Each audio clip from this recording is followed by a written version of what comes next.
What's going on, guys? A Myth here bringing you another war recap. This war we went up against Philinfinity. They're a Philippines clan, so some sort of play there. Apologize if I get the name of your clan wrong. We did came out with that victory 85 to 82 with about 97% destruction to 93.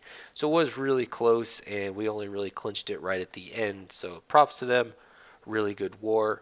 As far as Supercell's wonderful matchmaking system goes, it was pretty close. There was a slight mismatch maybe. We had three Town Hall 11s, CD Sleeper Anno. They only had two Full Swing and Rage, but our Town Hall 10s stopped at number 8, whereas their Town Hall 10s went all the way down to number 10. So we had an extra 11, they had an extra 10, you can figure out if that's a mismatch or not. But strategy wise, what we were trying to do is we were supposed to have one Town Hall 11 sleeper here, take out 2-star, take out their 11s, and then that meant we could use our other two 11s, so 4 attacks, to take out all the tops 10s and make the Town Hall 10 lives easier. Fortunately, that didn't quite work out. Sleeper got 0 stars on both attacks, which, is okay. Those ended up acting as scouts, which is something that, happens at all levels. And so that allowed CD and Anno to come in, and with the information that Sleeper provided them, even though he did not star, he got them good information, what's in the Clan Castle, bombs, pathing, stuff like that. And they were able to 3-star one of them and get a really high percent on the other one. So people are all getting discouraged. Don't get discouraged if, some 0 stars happen at the top. Just let other people cover, and it will probably more than likely be okay, especially in our wars where nothing is perfect. Everything doesn't go exactly the way elite wars go. So you can see here in the Town Hall 9s, we left three Town Hall 9s up. So just keep going, just keep doing what you can. They left a couple up on our side as well. So that was our strategy wise, and whatnot. So with all that boring stuff out of the way, let's watch some actual attacks now. So this is CD coming in on Rage here, who has a beautiful boulder walk, if I remember correctly. Looks like he's doing some funneling down here at the bottom with a Valk to get the bowlers to go to the right. Very nice. So raged up bowlers gets that bounce to the air defense. I'm not sure if you guys saw that, but with the raged up bowlers, all of their bounces can hit that back layer and hit those higher defense hit point targets than what's in the front layer. So very key there. It's been really nice to watch CD do these bowler walks and learn something from it, and hopefully be able to apply it at the Town Hall 10 level one day. You can see with that extra space, the queen wouldn't have been able to get any of those because they're set one tile back, but with the bowlers and their bouncing, they can. So he wall broke in there, doing a little closed bowler walk, joined up with everything else. King, queen, Grand Warden. Jumps to the core, sends everything in, freezes, puts down the poison for it looks like a bunch of balloons and some minions. Grand Tome ability activated, and all the bowlers under rage just shredding stuff in the core. Really, really impressive. Got some wizards walking around the outside. And now they're time for them to head out of the core. Still has quite a few bowlers alive, all of his heroes, and just at this point, just with your queen and Grand Warden with the healers on her, she's gonna get through it. Activates that king ability to get out of the wall. There's not a whole lot left at this point, so we're gonna fast forward through it real quick. So that is the power of bowlers. That's pretty much where it's at. It's not super exciting at Town Hall 11. But that is, I feel the CD brings quite a bit of finesse with the bowler walks instead of just the spam, make a funnel and send all the bowlers in. So his bowler walks are very, very impressive to watch. Next up is number 4. Um, Normally I don't show dips too often, but dips are a part of the game as much as people, don't like to admit it. Town Hall 8s need help from Town Hall 9s. Town Hall 9s need help from Town Hall 10s, so on and so forth. So it's a natural part of the game, even though we don't like to talk about it all that much. So he uses a beautiful dragon there, little baby dragon, to create the funnel. drops the queen, sends in a couple hogs to get that CC lure, drops the poisons. Fortunately, tiny bit slow on the poisons there, and the queen rerouted a little bit, but it's okay. Balloons drop, die. Doesn't have to use the ability or rage, so at the end of the day, that's a win. And this was really something new for me that I really liked seeing, is he identified this 3 o'clock area as a really low DPS, and so he just sent his king in, followed by a couple of wizards, and that was enough to create the funnel. So really good use of the king there. Most of the time, he's not the most useful, especially compared to like the queen or something like that, but creates the funnel. Wall breaks in, uses a rage to get through the wall, jumps to the core, and really nice that the queen is there to act as an aggro device to get everything into the core. Boulders create the rest of the funnel off on the right hand side, but pretty much like 85% of all of his troops head into the core. Activated the Grand Warden ability right before they went in. Rages the core again for all the bowlers, and because it's a nice style ring base, once you're in the core, the bowlers can just reach everything on all sides of the core, just making a joke out of it. It is a Town Hall 11 on Town Hall 10 hits, so. But there it is. It is a natural part of the game. It does happen. So that's what it looks like. Alright, now for the straight up Town Hall 10 on Town Hall 10, the real legitimate action. Slightly biased, but I love all my attacks, so showing one of mine.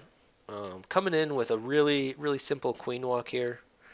She's going to create one side of the funnel with the help of a king and a couple of wizards. Send in 2 hogs over there to get the lure. They really like that drag loon combo all the way up and down, which I don't think is that effective, but that's okay. Dropped 1 poison super far out for the balloons, and then dropped 1 poison at her feet to deal with the dragons.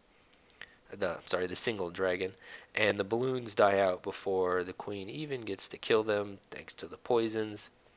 King comes down, wall breaks in with a couple of wizards behind to help create the left-hand side of the funnel. I was trying to create a runway straight to the core. There's the jump spell. That's one thing I don't quite see people doing often enough, is you have a 60-second jump at Town Hall 10. So you can place it well in advance in order to ease the spell dropping later on. So the queen acts as a magnet there to get troops to go to the core. Freeze on the Expo and the Inferno under a rage. Drop another rage where it looks like they're about to head out. They double back to the town hall, and there's a heal spell where I thought some bombs were going to be there in between the wizard towers and the air defense, so I healed there, but it was just Teslas, but that ended up being alright. And while all the defenses were distracted by the Valks in the core, just sent in some surgical hogs, 2 here, 2 there, to attack them while they were hitting the Valks. So pretty easy base. Not really a whole lot to do there, but just identifying a good queen walk and a way to get the Valks to the core. My general rule that I've started to kind of work off of is if you can get both Infernos with 1 jump spell, use Valks. If you can't do that, then you probably need the range of the bowlers. Still a working theory, but that's what I've been going off of right now. If that helps any of the other 10s out there. Let's see, number 8, we've got Paul hitting this one. This was a very interesting ring style base. It was kind of Town Hall 11-esque. Not really sure, but haven't seen one like this with those isolated infernos in their own compartments. Really sweet trick here by Paul to drop the healer, which aggroed the dragon far away from the rest of the balloons so he could fight the dragon all by itself under just, well, maybe it looks like 2-point defenses. So, and then there comes the second poison. So it didn't work out quite as well as I think he hoped it to, but it was still pretty neat to drop a healer and then get the CC over there all on its own. Wall breaks in, drops a golem, some giants to create the other side. The queen's got one side of the funnel done. She's going to double back, jumps right on the Inferno, rages him up, and it looks like a couple head in there, hopefully. Single target Infernos You really, especially with any sort of mass attack, mass valks, mass bowlers, whatever you want to do, maybe even mass miners, we're getting there. You really don't need to bring a freeze for single target infernos. They're really only good against go wipe, which we don't do. So anything where there's a large number of troops, the single's going to kill it, and you just have to take that loss. It's not worth a freeze. Unfortunately, with no pathing to the inferno, even though there was a rage spell there, all of the Valks avoided it, but in come a couple of hero hogs using the last of that rage spell from the Valkyries, and they take out the Inferno in style. So everything just works its way around the rest of the base. And that right there is kind of case in point why at any town hall level, defense targeting troops are not necessarily required, especially with bowlers, but they're definitely very, very helpful. So there's all the bombs in the core that I'm sure he was hoping someone was going to path through and kill off their kill squad. But saving the town hall for last negated everything in the core. Well done, Paul. Alright, in keeping with our dip style, because I said it... Nope, wrong attack. I jumped ahead of myself. Here is CD hitting this base. I failed on this base, which is very sad. And CD showed me something that was pretty cool. Is a lot of times with queen walks, you try to make her funnel naturally, but he uses a giant followed by a Valkyrie with a wizard to create quite a bit of funneling. He got a lot of value out of that. And then what was even cooler is that giant right there. Whether it was unintentional, I'm not sure, but all of the healers locked onto the giant. And with the DPS coming in, one, two, three, it looks like four defenses there. The healing on the giant is greater than the healing it would be on the archer queen. So he does not need to burn a rage spell, at least not yet. And then the queen walks forward. There's a rage spell. Heals everything back up. The giant redirects onto the Tesla, which gets him walking. He dies, and then everything switches to the queen. And then what was awesome about this is that the queen was able to pick up the air defense. And that's one of the base building tips that I was going to throw in with this, is that you want to get value out of your queen walks, and getting an exposed air defense that the queen can pick up without maybe having to break in, or an easily pick upable air defense, if that's a word, extends the range of your queen walk. So you can do more of an open queen walk if there is an air defense that she can pick up, and you can just get more and more value out of it. Whereas if all four air defenses can't be picked up, either your queen walk needs to be closed, it's going to be shorter, or maybe she's just going to die because the healers get shot off by the air defenses. But of all that, what I was trying to say is that in your base building, make sure that your air defenses cannot be queen walked, as that just opens up how much more you can walk with your queen and just makes your base that much easier to be 3-starred. So great mechanics and execution and scouting there by CD all around. All around really, really nice attack.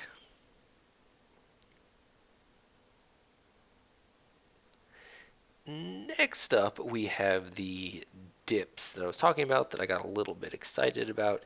Here's Lancelot coming down to dip on a Town Hall 9. So again, I said it happens at all levels. We usually plan 1 or 2 attacks at every level to dip down and help out the prior Town Halls. It just makes it so that there's that much less bases, and it's just easier.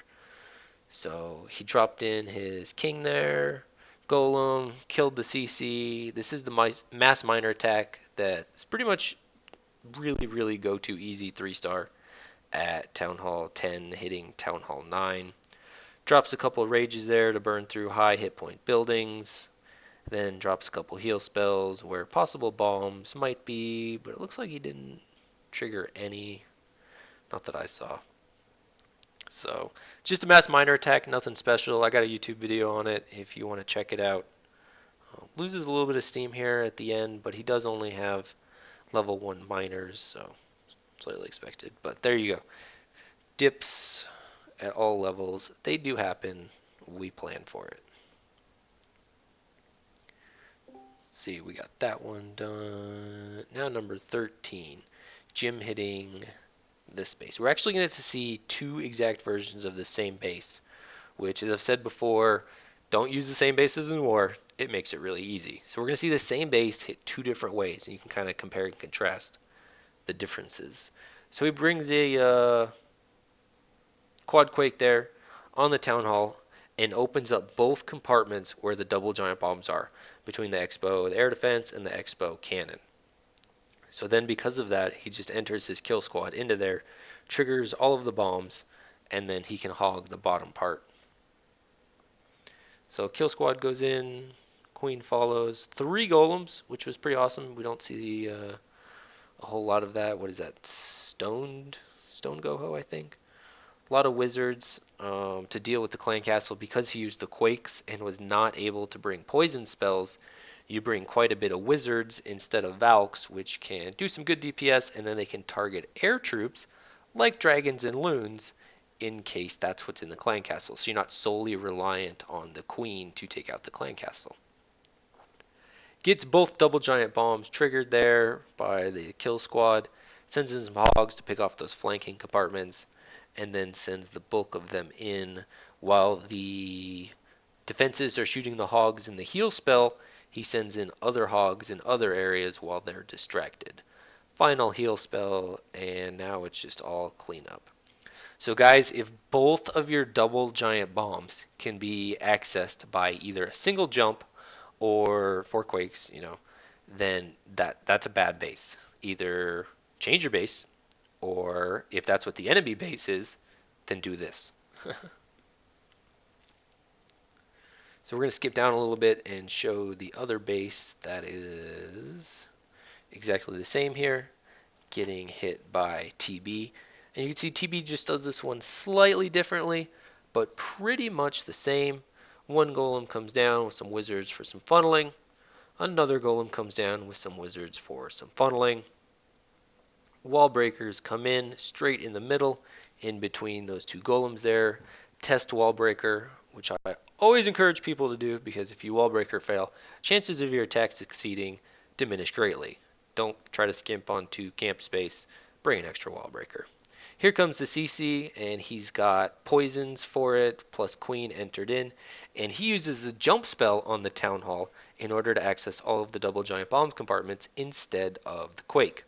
And he noticed his kill squad veering off towards the, I guess, left-hand side there. That's where all of the tanking is, so that's where he started all of his hogs. They come in from the left, and then they start to work counterclockwise, it looks like. And then once that compartment is cleared out, the kill squad takes the jump spell and goes back to the other double giant bomb and clears out that side. So then it acts as tanking for the hogs as they path that way. So just really brilliant timing and execution there with a heal spell for this little tiny area right here. And there you go. So number one, like two takeaways, like I said, don't use the same bases in war. If you have the same base as somebody else, change it. It just makes it that much easier for your opponent. And number two, if you can access both double giant bombs with a single movement spell, quake, jump, do it. So easy. All right. So we covered that one, we covered that one. We're going to look at this one real quick just to show you some base designing. Right, whoop, look at that, pause, perfect pause. Right there in the core, when you guys build your bases, you got to check for holes. This guy had two holes right where each double giant bomb is, one right there in the core, and the other right there. So with, what is that, two barbarians, he was able to trigger all four double giant bombs. Now, I'm showing this for a couple reasons. Number one, check your bases. Make sure you don't have holes. When you fight your opponent, check for holes, because maybe you'll find something like this and, get lucky. And number three, this shows the power of, if you eliminate bombs, the power of hogs. So you can see he took out all the bombs, and we're just going to speed through this. And then sends in the kill squad with 28 hogs and just completely wrecks it. Asian wall style over there. They work their way counterclockwise around the base, and he ends up with probably 20 something hogs alive at the end. So good exploit there, bad base building, but hey, they gave it to you, so exploit it. And if you can get rid of the bombs, there's the power hogs. That sounds pretty simple, but I felt like this was a extreme example of eliminating hogs and what you can do. And Boss Man, because he just loves YouTube attention. I don't get it, but he brings the most crazy attack of the war. I guess that's what we're gonna go with. It's just crazy. Sends in a giant hog there. It looked like to get the CC lure. It's a lava hound. A lot of people have been struggling with lava hounds lately, and I just wanted to add some points as he kills this. That was his first mistake right there. Is don't use your queen ability right there, especially with a low level queen, level 10. Save your queen ability for when the pups die, or when the lava hound dies and the pups come out. Use your first poison just to help whittle the lava hound down. Keep your queen on it. Then when the pups explode, drop your second poison to get most of them. And that's when you're going to need to use your queen ability, which spawns the archers and, blah, blah, blah. That's the way that I like to do it. It is by no means the only way. So now he's got a whole bunch of pups. He sends in his lava hounds. And now it's going to be dependent on his pups to take out the enemy's pups. So you can see that pup battle here in a little bit.